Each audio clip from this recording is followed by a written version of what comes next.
하나님 아버지 감사합니다. 어두워지는 이 시대, 황폐해지는 이 시대, 재앙 속으로 점점 가고 있는 이 시대에 우리를 재앙 막는 그리스도의 제자요 주님의 파수꾼으로서 부름을 받게 하시고 이 복음을 가지고 현장을 살리고 현장을 지키는 응답의 대열에 서게 하시니 감사드립니다.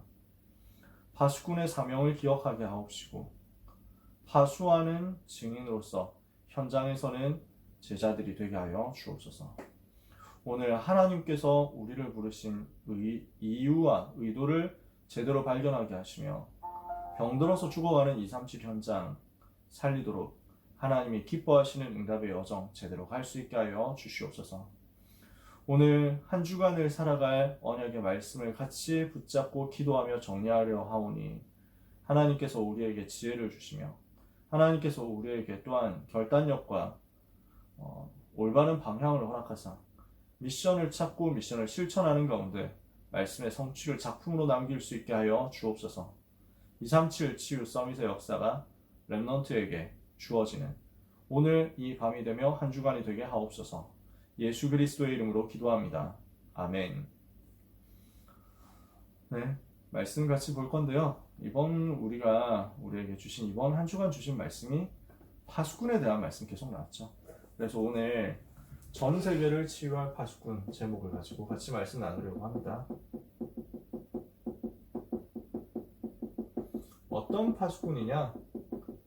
237을 살릴 파수꾼입니다. 그래서 237 현장을 밟고 237 현장을 살릴 파수꾼인데 237 현장이 어떻게 되냐? 다 병들어 있거든요. 이거 치유하라는 거예요. 이 일을 위해서 하나님이 우리를 24 기도하는 파수꾼으로 부르셨다. 오늘 함께 언약 잡게 되기를 바랍니다. 마가복음 16장 15절에서 20절에 예수님이 말씀하셨죠. 너희는 온 천하에 다니며 만민에게 복음을 전파하라. 믿고 세례를 받는 사람은 구원을 받을 것이고 믿지 않는 사람은 정죄를 받을 것이다. 믿는 자들에게는 이런 표적이 따르게 될 것이다. 그들이 내 이름으로 귀신을 쫓아내며 새 방언을 말하며 뱀을 집어올리며 무슨 독을 마실지라도 해를 받지 아니하며 병든 자들에게 손을 얹으면 낫게 될 것이다. 이 말씀을 하시고 주 예수께서 하늘로 올리우사 하나님 보좌에 앉으시니라. 제자들이 나가 두루 전파할세 주께서 그 따르는 표적으로 말씀을 친히 확실히 증거하시니라. 하나님의 은혜의 말씀이 현장에서 사도들을 통해서 증거될 때, 제자들을 통해서 증거될 때 보좌에 앉으신 주님이 직접 역사하셔서 증거를 주시고 그 보좌의 능력과 배경을 가지고 현장에서 전도운동하게 하셔서 결국 뭘 하게 하셨습니까? 만민에게 가서 만민을 치유하고 살리게 하신 것입니다. 우리는 만민을 치유하고 살릴 그리스도의 제자 파수꾼입니다. 그래서 1부 예배 말씀 파수꾼에 대한 말씀 주셨죠. 2부 예배 말씀 병들어버린 마른 뼈다귀같이 죽어버린 현장 치유하라고 말씀 주셨죠. 그래서 이것을 두고 학원 복음화에 주신 미리 누린 선교 237에 대한 방향 잡고 기도해야 되겠습니다. 각각 이렇게 1부, 2부, 고등부 이렇게 있는 것 같지만 사실은 또 오늘 메시지 전체에서 이게 계속 엮여져서 나왔어요. 여러분 들으시면서 또 느끼셨죠? 237 살려내라. 237이 병들었기 때문에 살려내야 된다. 계속 반복해서 말씀하셨죠. 오늘 우리는 질병 시대에 대해서 인식을 바로 해야 되겠습니다. 여러분들이 제일 잘 아실 거예요. 얼마나 질병이 있는 시대냐. 육신적으로도 굉장히 많은 질병이 있습니다. 면역력이 전반적으로 자꾸 떨어지는 시대이기 때문에 그럴 수밖에 없어요. 저는 우리 랩런트들이 너무 고생한다 생각합니다. 너무 안타깝다 생각합니다. 어떤 면에서는 공부하는 랩런트 중에는 하루에 한두 시간 자는 랩런트 있다는 거예요. 저 진짜 너무 놀랐어요. 굳이 그렇게까지 해야 되냐 하는데 열심히 해서 그런 거라기보다는 과제들이 그렇게 많대요. 무슨 과제를 그렇게 많이 내냐. 그럴 바에는 학교 안 다녔으면 좋겠다 싶을 정도로. 그러니까 아니 랩런트들이 핫식스 먹고 버티고 몬스터 먹고 버티고 이래가지고 학교 다닌다고 하니 이게 말이 됩니까? 저는 이런 공부는 아니라고 생각하거든요. 학교에서 그렇게 시키고 학원에서 그렇게 시키고 세상이 그렇게 만들고 있지만 얘들 다 망치는구나 싶어요. 면역력을 길러줄 시간이 없는 거예요. 아니 잠을 자야 면역력이 생길 건데 유 목사님처럼 잠 2시간, 3시간 주무시는 경우는 진짜 하나님께서 특별하게 역사하시는 경우고 우리 다락방에 의사 선생님하고 저는 대화할 기회가 있어가지고 얘기를 해봤는데 저는 잠을 제가 많이 자거든요. 잠을 많이 자야 돌아가요. 물론 요즘은 좀 적게 자고 있습니다만 어쩔 수 없이 적게 자고 있습니다만 저는 8시간 이상 자야 모든 게 다 돌아가거든요. 저는 8시간 자야 된다고 생각해요. 그 얘기를 그 장로님께 했더니 장로님이 의사 선생님인데 맞다면서. 이게 사람들이 잘 모른다는 거예요.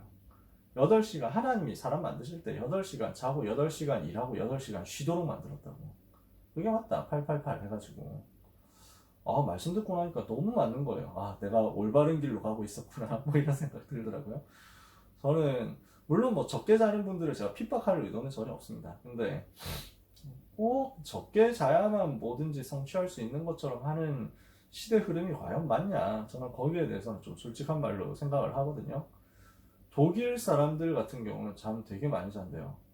유럽 사람들이 잠을 많이 자는데 일단 잠 잘 수밖에 없어. 밤에 뭐 할 게 없어요. 오늘 목사님 메시지 때도 얘기하셨는데 밤에 나가보면 아무것도 없어요. 6시만 넘어도 거의 대부분 문 닫더라고. 무슨 저녁 먹을 식당이 없어요. 나가보니까. 그러니까 한국이나 일본 같은 데는 편의점이라도 24시 있는데 얘네는 그런 것도 없어. 그냥 6시 되면 다 퇴근하고 집에 가는 거예요. 자기들도 그 상가에서 일하는 사람들도 다 집에 가는 거지. 그러니까 뭐 아무것도 할 게 없어요. 진짜 뭐 잠자는 거 말고 할 게 없는 그런 수준. 그러니까 일찍 자는 거죠. 독일 사람들이 그 칼퇴한대요. 6시 되면 무조건 집에 간대요. 회사에서도. 대신에 그래서 막 집에 가서 일찍 자고 잠 되게 많이 잔대요. 대신에 회사에서는 절대 딴짓을 안 한대요. 휴대폰 같은 거 만지는 일이 없대요. 그러니까 일해야 되는 시간에 완전 집중해서 일만 딱 하고 그 다음에 퇴근해서 푹 쉬고 이게 시스템이라더라고요. 우리나라 같은 경우는 어떻습니까? 월급 루팡이라는 전문 용어가 있잖아요. 월급을 떼먹는 증인들 뭐 이렇게 해가지고 그래서 회사에 앉아 있지만 한쪽으로는 메신저 다 하고 있고 카톡 다 하고 있고 할 거 다 하고 놀 거 다 놀고 이것저것 웹서핑 다 하고 인쇼 다 한 다음에 인스타 다 돈 다음에 사람 오면 그때 또 다시 빨리 덮어놓고 얼트탭 눌러가지고 덮어놓고 그 다음에 이제 일하고 그러니까 야근할 수밖에 없다는 거죠. 그러니까 유럽 공부한 사람들 그렇다는 거예요. 어느 게 맞냐? 물론 야근을 그렇게 하면 야근 수당을 받기 때문에 또 좋은 부분도 있을 수 있습니다만 그렇게 해가지고 하는 것보다는 저는 효율적으로 그 일 빨리 마무리 해놓고 많이 쉬었으면 좋겠다라고 저는 생각하거든요. 사람마다 의견 다르니까. 근데 문제는 뭐냐면 자꾸 일을 많이 시키고 어릴 때부터 너무 많이 하도록 만들고 이러니까 건강이 어릴 때부터 다 안 좋아져요. 그 1960년대, 70년대의 졸업 앨범들을 보면 고등학교 졸업 앨범들을 보면 안경 낀 사람이 한 반에 한 명도 거의 잘 없어요.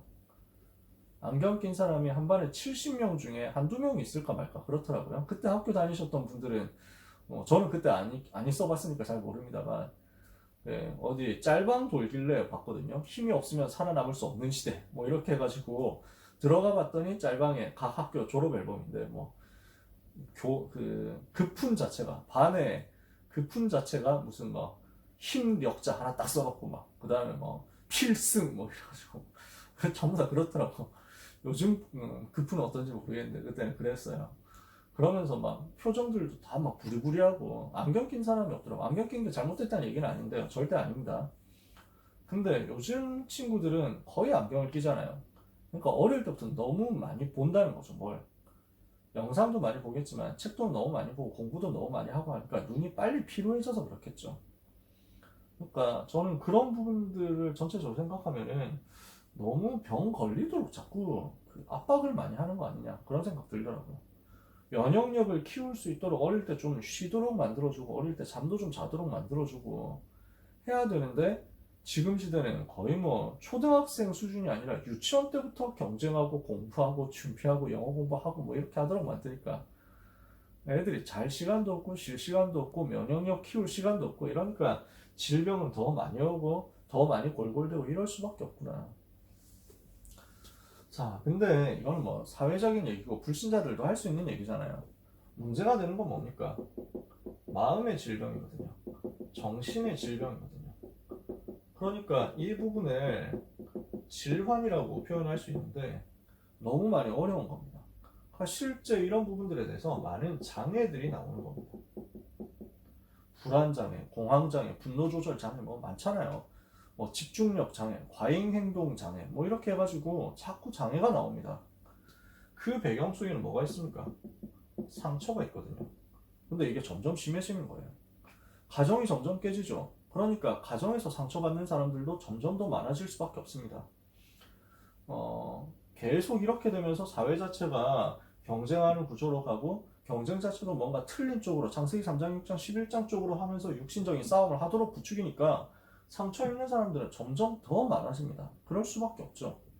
이러니까 곳곳에서 삐그덕거리고 곳곳에서 문제오고 곳곳에서 우울증 나오고 당연한 겁니다. 우울증 환자 정말 많죠. 정신과 진료받는 것을 안 좋게 생각하는 경향 때문에 한국의 우울증 환자들이 실제 환자보다 통계가 좀 적게 잡힐 겁니다.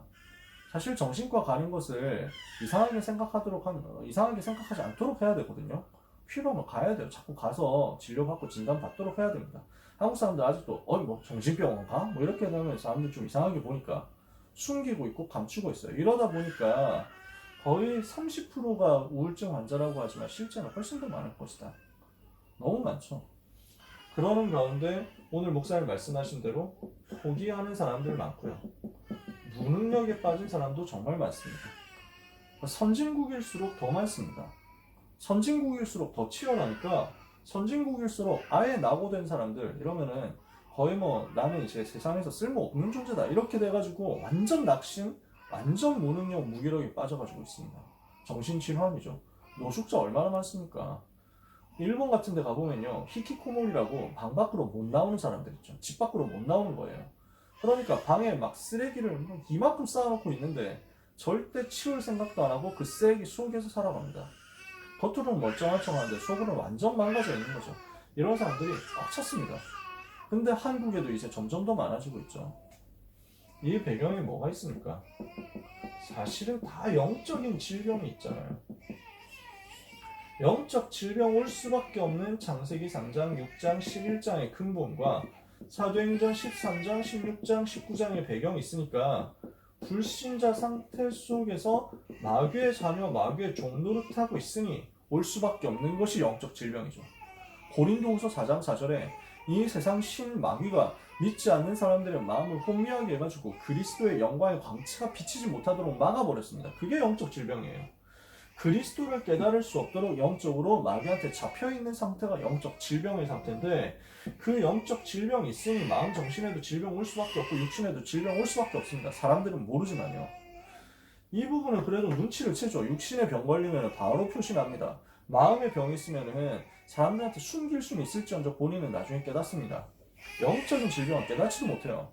마귀 자녀라서 나는 좀 힘든 것 같은데 이렇게 생각하는 불신자 있겠습니까? 없어요. 근데 사실은 그 문제 속에 있잖아요. 이렇게 되어서 지금 사실상 사회는 질병 사회가 된 겁니다. 거대한 병동이란 말이죠. 다 병들어 있는 병동이에요. 거대한 병원이에요. 사회 자체가. 그러니까 시대는 어떻습니까? 재앙스러운 시대입니다. 재앙의 시대인데 재앙적 시대라고 제가 말을 붙인 겁니다. 재앙 완전 흐름 속에 있는 시대. 재앙이 올 수밖에 없는 시대, 재앙에 속한 시대 이렇게 되어 있습니다. 하나님이 그래서 이 시대에 누구를 필요로 하시느냐? 파수꾼을 필요로 하시는 거예요. 치유할 제자, 치유할 파수꾼 필요로 하시는 거예요. 누구를 필요로 하시느냐? 이 시대 속에서 지키는 자를 필요로 하시는 겁니다.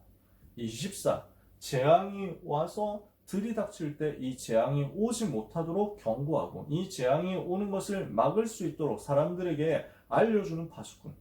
재앙이 들이닥치지 못하게 방어할 수 있도록 준비하게 해주는 파수꾼. 하나님이 우리를 이 파수꾼으로 부르사 이 질병의 시대를 치유하도록 만드신 거죠. 전 세계가 이렇게 되어 있기 때문에 우리는 이거 치유하러 가는 것입니다. 그래서 우리는 여기에 대해서 세 가지 준비를 해야 되겠습니다. 1부 예배 강단 메시지입니다. 지금 포로 시대 속에서 이사야가 미리 메시지를 준 거죠. 이 속에서 어떻게 이길 것이냐, 어떻게 승리할 수 있느냐, 24 파수꾼의 기도를 하는 것이다. 파수꾼의 기도 24를 누리는 것이다. 예루살렘의 성벽 위에 파수꾼을 세우고 그들로 하여금 종일 종야 잠잠하지 않게 하였느니라. 너희 여호와로 기억하게 하시는 자들아, 너희는 쉬지 말며 여호와께서 예루살렘을 세워 열방 가운데 찬송을 받게 하시기까지 그로 하여금 쉬지 못하시게 해라. 하나님은 안 쉬는데 여호와로 쉬지 못하시게 해라 했죠. 하나님은 다 알고 계시는데 여호와로 기억하시게 하라고 했죠. 무슨 말입니까? 24를 하라는 것입니다. 우리가 쉬지 않는 거예요. 우리가 여호와를 기억하는 거예요. 그렇게 됐을 때 여호와께서 기억하시는 그 역사가 우리한테 드러나고 나타나고 회복되는 거죠. 이 응답받은 사람들이 포로시대 살린 증인들 아닙니까? 그렇다면 우리는 무엇을 해야 되겠냐? 세 가지 파수꾼을 해야 되겠다. 세 가지 준비인데 세 가지 파수꾼으로 준비하는 거죠. 뭐였습니까? 망대의 파수꾼이다. 보좌의 비밀을 가지고 망대를 지키는, 망대를 세워서 워치타워 세워서 감시하고 파수하고 지키는 파수꾼입니다. 그래서 예루살렘 성벽 위에 파수꾼 세우고 종일 종야 지키는 거죠. 그리고 뭐라는 겁니까? 길을 만드는 파수꾼이다. 그래서 뭘 하라고 했습니까? 대로를 수축하라고 했습니다. 큰 길을 만들어라. 사람들이 올 수 있는 길을 만드는 겁니다. 하나님과 소통되는 안테나의 비밀을 가지고 있으면 길을 만들 수 있다. 9가지 세팅의 비밀을 가지고 있으면 길을 만들 수 있다. 이 속에서 나오는 길을 가지고 파수꾼의 응답을 받는 것이다 그랬죠. 그리고 만민을 위하여 깃발을 들어라. 만민을 위한 길을 들어라 그랬습니다. 만민을 위한 깃발이다. 이것을 보고 플랫폼이라고 하셨죠. 플랫폼의 파수꾼입니다. 우리는 세 가지 파수꾼인데 망대의 파수꾼, 안테나의 파수꾼, 플랫폼의 파수꾼. 이 응답을 받는 한 주간이 되어야 되겠습니다. 그래서 어떻게 합니까? 여호와께서 찬송을 받으시기까지 그로 쉬지 못하시게 하라. 우리는 이 응답을 받을 파수꾼이라는 사실을 믿고 응답받고 누리시기를 바랍니다. 두 번째로 2부 예배 때 말씀과 생기라고 말씀하셨죠. 이게 이번 주간에 우리가 붙잡아야 될 주된 치유의 포인트입니다. 사람들은 지금 포기하는 사람 너무 많고 정신 문제에 있는 사람 너무 많고 그래서 이것을 파고들기 위해서 종교가 이것을 파고들기 위해서 상단체가 명상운동 같은 거 이용해가지고 여러 가지로 공략을 하고 있는데 교회는 아무 힘이 없죠. 못 살리는 겁니다. 그래서 우리는 이 현장을 치유할 수 있도록 세 가지 운동을 해야 되겠습니다. 1부 예배는 세 가지 파수꾼이었습니다. 2부 예배는 세 가지 운동이었습니다. 무슨 운동이냐? 이 현장을 치유하려면 생명운동이 일어나야 된다는 거예요. 다른 방법으로 안 되잖아요. 왜? 마른 뼈니까. 마른 뼈처럼 완전히 죽어서 아무 희망이 없는 상태거든요. 여기에 뭐가 필요합니까? 구원받고 신분 권세 회복해서 하나님 자녀 되어야만 생명 얻어야만 살 수 있습니다. 생명 얻어야만 그때부터 치유는 시작됩니다. 그래서 우리는 생명 운동하는 것입니다. 두 번째 치유 운동이 그 이후에 따라 나옵니다. 뭘 하는 겁니까? 하나님의 말씀이 들어가면 치유되거든요. 하나님이 주시는 생기가 들어가면 치유되거든요. 그래서 9가지 세팅 회복하도록 만들어주는 거죠. 9가지 세팅, 세 가지 초월하는 하나님이 주시는 능력 가지고 내 속에 있는 하나님의 형상, 하나님의 생기 이게 살아나서 근본적인 원래 있었던 그 축복이 회복돼서 다 살아나면 이때부터 전무후무한 역사가 내 삶에 나타나잖아요. 그러면 영혼도 치유되고 마음 생각 치유되고 육신도 치유되면서 삶도 전체로 치유되는 역사가 따라 나오는 게 9가지 세팅 속에서 일어나는 결과죠. 우리는 이거 응답받는 겁니다. 그래서 세 번째, 능력 운동 누려라. 우리는 생명 운동하는 것이요, 치유 운동하는 것이요, 능력 운동하는 것입니다. 어떻게 됩니까? 하나님의 말씀을 대언하고 생기에게 대언해서 그 속으로 들어가게 했더니 말씀을 선포하고 생기에게 명령해서 들어가게 했더니 마른 뼈가 군대가 되어버렸습니다. 저는 이 37장 10절의 말씀, 에스겔 37장 10절의 말씀이 너무 멋있더라고요. 에스겔 37장 자체가 너무 멋있는데 앞에 4절입니까? 뭐라고 되어 있습니까? 몇 절인지 잘 모르겠는데 절수, 정확한 절수는 모르겠는데 뭐라고 하냐면 너희 마른 뼈들아 여호와의 말씀을 들을지어다 이러는데 마음에 막 쿵 하더라니까요. 제가 군대에 있으면서 빈 시간에 성경을 많이 읽었어요. 진짜 그 시간 너무 행복하더라고요. 성경이 읽는 시간이 진짜 너무 행복하고 하나님의 말씀이 꿀보다 송이꿀보다 더 달다 하는 시편의 말씀이 그대로 확인되는 시간이었거든요. 선지서를 쭉 읽어가는데 너무 막 가슴 설레는 말씀들이 많았어요. 너무 나에게 힘을 주는 말씀, 너무 나에게 소름 돋게 만드는 말씀들이 많았어요. 그래서 36장에도 보면 저는 성경 읽다가 그 36장 읽고 37절까지 읽는데 더 이상 읽지를 못하겠더라고요. 뭐라고 되어 있냐면 내가 이렇게 이스라엘을 회복시키고 전 세계 살리게 할 것이다. 그러나 이스라엘 백성이 이스라엘 자손이 이같이 이루어지기를 내게 구하여야 할지라 하시거든요. 아, 이거구나. 내게 구하여야 할지라 그랬구나. 기도하는 것을 하나님 기다리시는구나. 하나님 다 준비해놓고 우리가 기도하기만을 기다리시는구나. 우리는 뭘 하고 있는가? 나는 뭘 하고 있는가? 나는 왜 기도를 안 하고 있는가? 나는 왜 구하지 않고 있는가? 구하기만 하면 하나님은 주실 것인데, 이 시대를 달라고 구하면 하나님이 주실 것인데, 제자를 달라고 구하면 제자를 주실 것인데, 회복시켜 달라고 기도하면 회복시켜 주실 것인데, 구하는 자가 없구나. 하나님, 내가 구하는 자가 되겠습니다. 아, 성경인데 더 이상 읽을 수가 없었어요. 덥고 막 기도했다니까요. 진짜 간절하게 기도되더라고요. 그리고 나서 다시 이제 37장 보죠.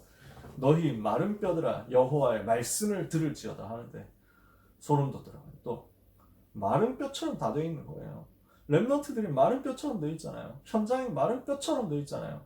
거기다가 대언하는 거예요. 너희 마른 뼈들아.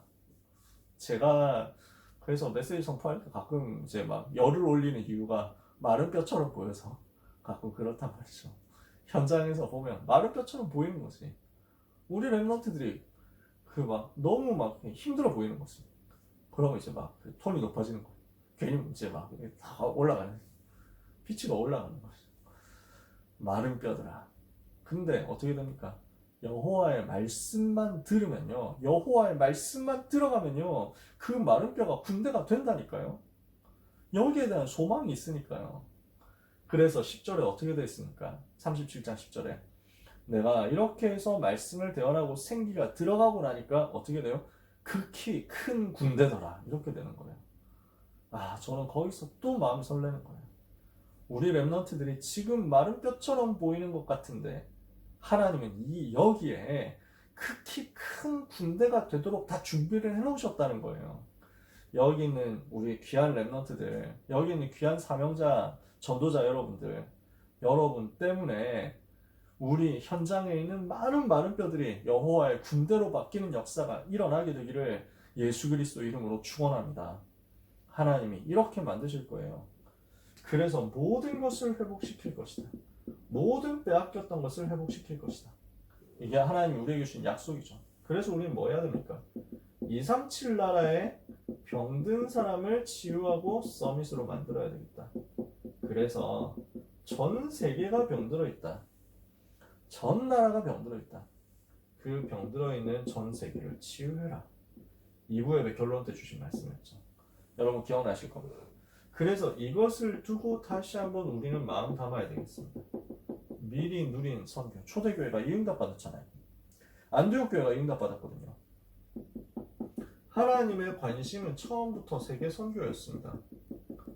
하나님의 관심은 선교에 있었다니까요. 하나님의 관심과 나의 삶은 어떻게 지금 방향이 맞고 있느냐.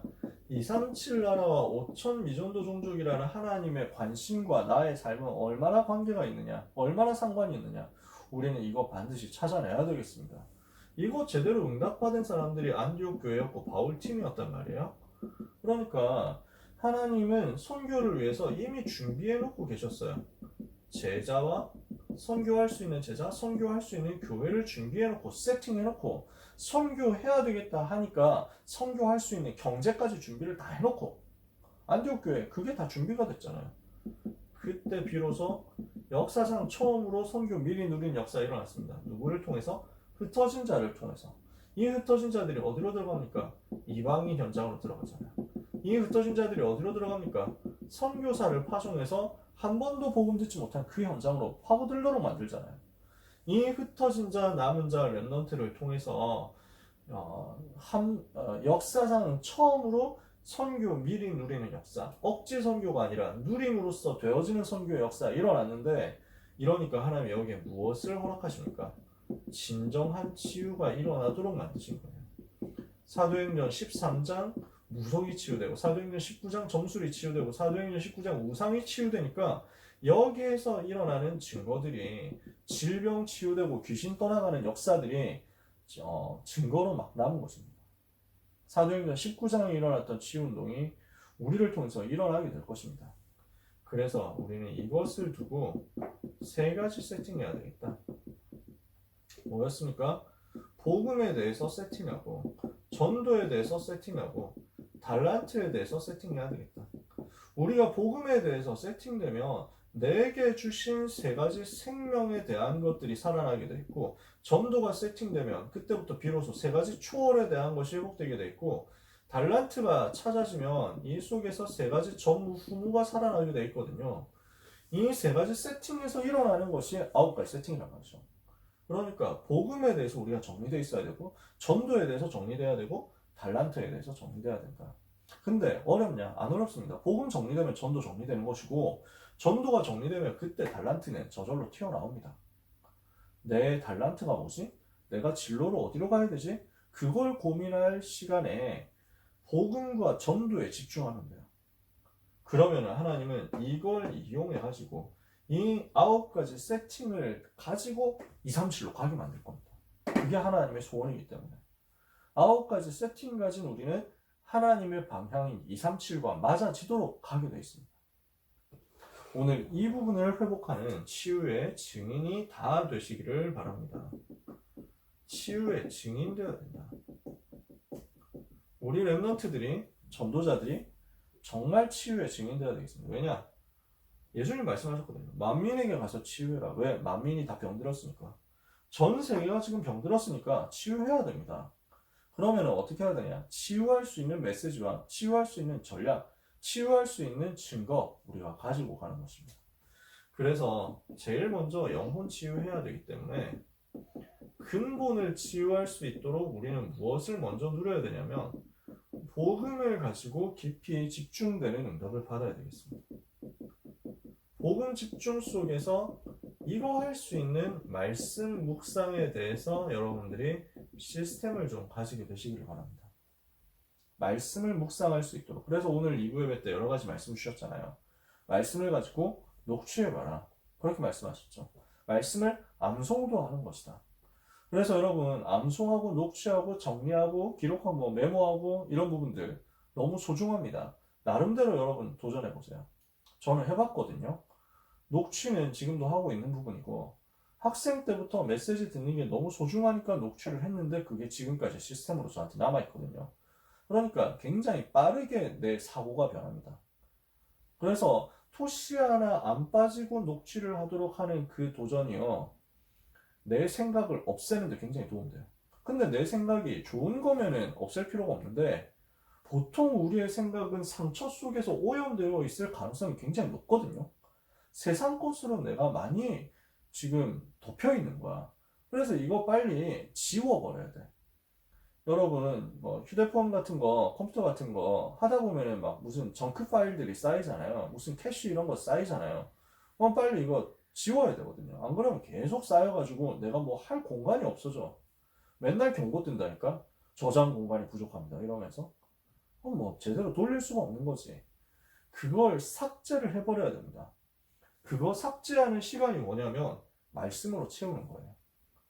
말씀을 거기다가 쫙 돌리면요. 내 속에 있었던 틀린 생각들이 딱 제거되는 거죠. 휴지통 넣고 휴지통 비우기 딱 들어가는 거예요. 하나님 이렇게 합니다. 그래서 녹취해봐라. 암송도 해봐라. 억지로 외우려고 한다기보다는 저 같은 경우는 그렇겠습니다. 암송을 억지로 한 적이 없고 계속 말씀 나올 때, 메시지 나올 때 받아 적었어요. 그러니까 목사님이 성경 구절 언급하실 때 그 성경 구절을 그대로 계속 따라 적은 거죠. 그리고 메시지 할 때 내가 흉내를 낸 거예요. 그냥 그거밖에 없었어요. 그러니까 그 예를 들어서 류 목사님 메시지 하실 때 그렇게 하셨다니까. 그 초창기 메시지 들어보면 되게 많이 성경 구절 언급을 더 많이 하죠. 지금보다. 그래서 뭐 예를 들어서 구원의 확신. 또 증거는 이것이니 하나님이 우리에게 영생을 주신 것과 이 생명이 그의 아들 안에 있는 그것이니라. 이제 목사님 말투 있잖아요. 이렇게 해가지고 막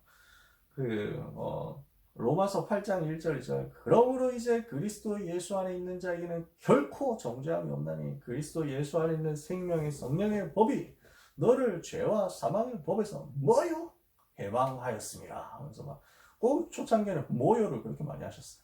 무슨 이제 중요하게 강조하고 싶은 단어 있으면 물론 제가 녹취할 때 손으로 하는 거였기 때문에 뭐요까지는 하진 않았습니다. 근데 그 성경 구절 류 목사님 읊어주는 대로 계속 나도 따라 적은 거지. 왜냐면 너무 힘이 나고 은혜가 되니까 아멘 하면서 막 따라 적기 바빠. 그렇게 계속하고 나도 현장에 가가지고 똑같이 메시지 하면서 전달하는데 솔직히 뭐요는 안 했습니다. 근데 나머지는 거의 비슷하게 했습니다.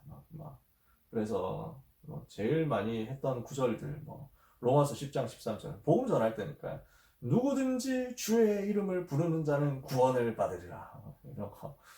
누구든지 내 말을 듣고 또 나머지를 믿는 자는 영생을 얻었고 심판에 이르지 아니하나니 사망에서 생명으로 옮겼느니라 이런 거. 그때 하던 투가 아직도 남아있죠. 그렇게 하다 보니까 어느 날 외워져 버렸어요. 내가 외우려고 한 게 아니라. 근데 이게 굉장히 강력한 힘이에요.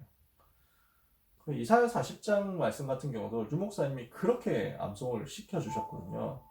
그러니까 뭐였습니까? 예를 들면 그런 것들이에요. 푸른 마르고 꽃은 시다 우리 하나님의 말씀은 영영히 서리라 이런 거. 그 다음에 27절에서 31절 그거 그대로 외웠어요. 야곱아 네가 어찌하여 말하며 이스라엘아 네가 어찌하여 이르기를 내 사정은 여호와께 숨겨졌으며 내 원통한 것은 우리 하나님께서 수리하심을 받지 못한다 하느냐. 이걸 개인기하다가 너무 시간 많이 가네. 그래서 암송 그렇게 했는데요. 내가 피곤할 때마다 그 생각나요. 피곤할 때마다 네가 왜 말하며 어찌하여 이르기를 나 피곤해서 힘드네 이렇게 하느냐 이렇게 떠오르는 거지 나한테.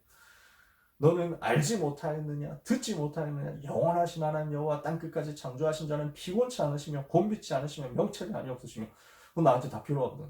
나는 피곤하니까 나는 지금 곤비하고 나는 너무 졸려 나는 너무 힘들어 나는 아무것도 못하겠어. 그럴 때 그리고 나는 너무 띨빵한 것 같아. 명철 지혜가 없거든. 근데 우리 하나님께 다 있다는 거야. 그래서 뭐하라고 하냐 오직 여호와를 앙망하는 자는 새 힘을 얻으리니 하나님 저 지금 너무 졸린데 새 힘을 독수리의 날개치며 올라간 같은 새 힘을 맨날 그렇게 기도했어요. 진짜 그게 암송된 구절이 나한테 미치는 힘이었어요. 그걸 가지고 내 체질, 내 생각, 내 틀이 싹 바뀌더라고요. 여러분 이 말씀 묵상하는 것을 가지고 여러분의 영적인 상태를 치유하는 기본적인 근본적인 힘을 꼭 가지시기 바랍니다. 그러면서 여러분 두 번째 하셔야 되는 게 뭐냐면 모든 무너진 것을 회복할 수 있도록 생기가 여러분한테 들어가도록 만들어야 돼요. 무너진 것을 회복하도록 생기가 들어가는 시스템을 만들어야 돼요. 그래서 말씀과 생기였거든요. 말씀 묵상하면서 생기가 여러분에게 들어가도록 하는 시스템을 여러분들이 좀 회복하셔야 돼요. 그래서 여러분 호흡이라는 부분을 많이 활용해 보세요. 특히 이거 가지고 여러분들이 해야 되는 게 뭐냐면 몸의 리듬을, 그러니까 생활의 리듬을 찾아야 되는데 특히 무너진 영적인 또 마음 또 육신의 밸런스 있거든요. 이거 밸런스 회복해야 돼요. 전체적으로 우리는 지금 조정을 해줘야 돼요. 너무 많이 삐뚤어져 있거든. 우리 박웅 목사님이 왼손 치료 이런 거 잘 하시잖아요.